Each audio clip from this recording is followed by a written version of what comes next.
आज कुठे जातो आपण? जालियनवाला बाग. आज आमच्या टूरचा लास्ट डे आहे. मोठा हत्याकांड झाला होता. येस. त्या साक्षीदार ते वीर बघायला, तिकडच्या ज्या गोळ्या आहेत त्या बघायला, मुलांना इतिहास दाखवायला. आतापर्यंत पुस्तकात वाचलं होतं, TV वर बघितलेलं होतं, पण आज प्रत्यक्षात ते अनुभवायला आपण सगळेजण प्रत्येक ट्रिपमध्ये अशा काही गोष्टी असाव्या की ज्या आपल्या इतिहासाच्या साक्षीदार आहेत. त्या बघण्याची मजा येते. चला बघूया जालियनवाला बाग. चला जालियनवाला बाग. सही आतापर्यंत आपण बर्फात फिरत होतो. आता गरमीत आलोय. सडनली तिथे स्नो होता आणि इतकं टेम्परेचर आहे ते अमृतसरमध्ये. बापरे, गरम गरम वाफ येते. सेम नागपूरला आल्यासारखं फील येत आहे मला. नागपूरला अशीच गर्दी आणि असंच गरम असतं.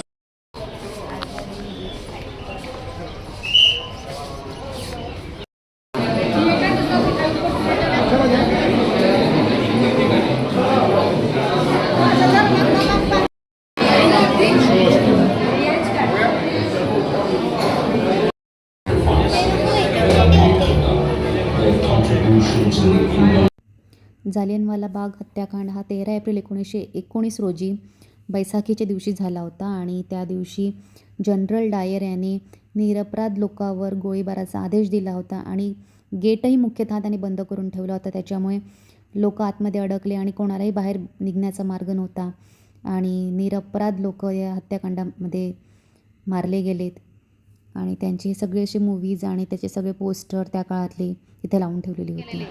इथे जालियनवाला बागमध्ये जनरल डायरने जेव्हा गोळ्यांचा आदेश दिला होता तर ते तिथले होल्स आहेत. तिथे गोळ्या लागल्या होत्या त्या भिंतीला. हे सगळं वर पण आहे की तेव्हाची वॉल त्यांनी प्रिझर्व करून ठेवलेली आहे.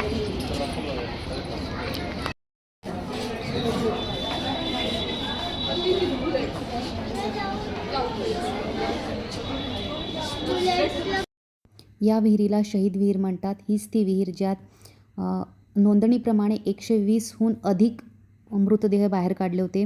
गोळीबारापासून वाचण्यासाठी लोकांनी यात उड्या मारलेल्या होत्या आणि अर्थातच कोणीच वाचू शकले नव्हते. आणि आता इथं असं काचेचं अशी भिंत आणि आवरण तयार करून ठेवलेलं आहे.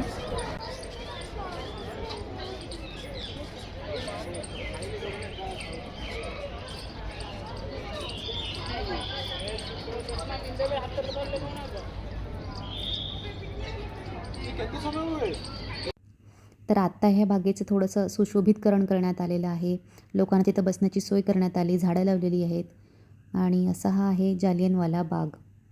आणि खूप ऊन होती आणि नंतर आम्ही आमच्या पुढच्या प्रवासाला निघालो. तर इथून आमचा अमृतसरचा प्रवास संपलेला होता.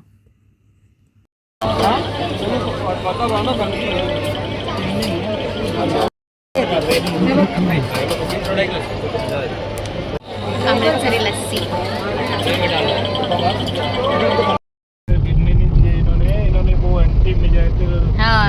मिसाइल लगाए थे.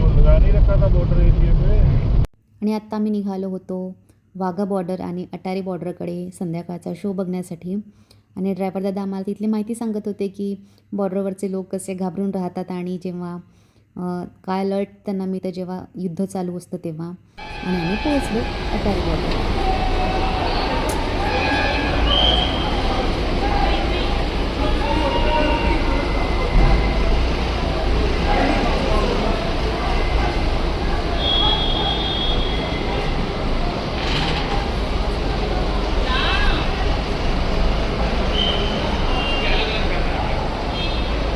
भारत माता की जय.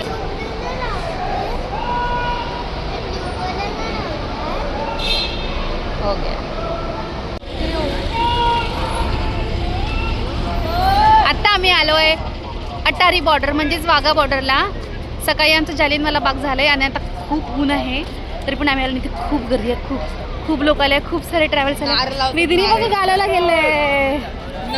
भारत माता की जय.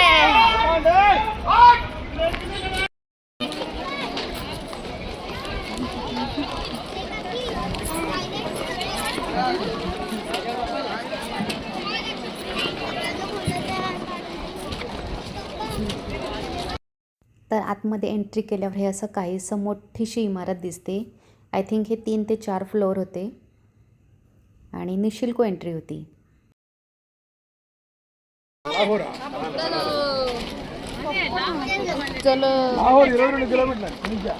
संध्याकाळचे 5 वाजले होते तरी एवढी प्रचंड ऊन होती आणि एवढ्या कडक उन्हामध्ये सुद्धा जवळपास 10 ते 15,000 पब्लिक तिथे ऑलमोस्ट असेल आणि तिथे देशभक्तीपर गाणी चालू होती.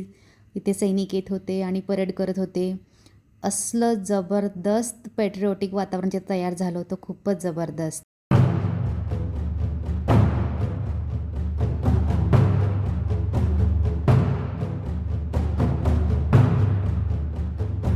हा प्रोग्राम इथे दररोज संध्याकाळी होतो आणि या प्रोग्रामला म्हणतात बीटिंग ट्रीट. हा समारंभ बघायला सगळ्या देशविदेशातनं लोक येत असतात. पण मला एक आश्चर्याची गोष्ट अशी जाणवली की भारताच्या म्हणजे अटारी बॉर्डरच्या साईडला जवळपास 10 ते 15,000 पब्लिक होती मी सांगितल्याप्रमाणे आणि पाकिस्तान बॉर्डरच्या साईडला हार्डली 100-150च पब्लिक होती. म्हणजे काय वाटत असेल त्या लोकांना ना. आणि आपल्या देशातल्या लोकांचा आपल्या सगळ्या लोकांचा जो क्राऊड होता त्याची देशभक्ती अशी ओसंडून तेव्हा तिथे वाहत होती. आणि आपल्या SRPF जवानांबद्दल तर बोलायलाच नको. काय त्यांचं ॲटिट्यूड आणि काय जबरदस्त त्यांचं परेड आणि परफॉर्मन्स होतं तिथे. हिंदुस्तान हिंदुस्तान वंदे वंदे वंदे वंदे.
तर हा तो क्षण होता जेव्हा भारत आणि पाकिस्तान या दोन्ही देशांचे राष्ट्रध्वज हे खाली उतरत होते संध्याकाळ झाली म्हणून.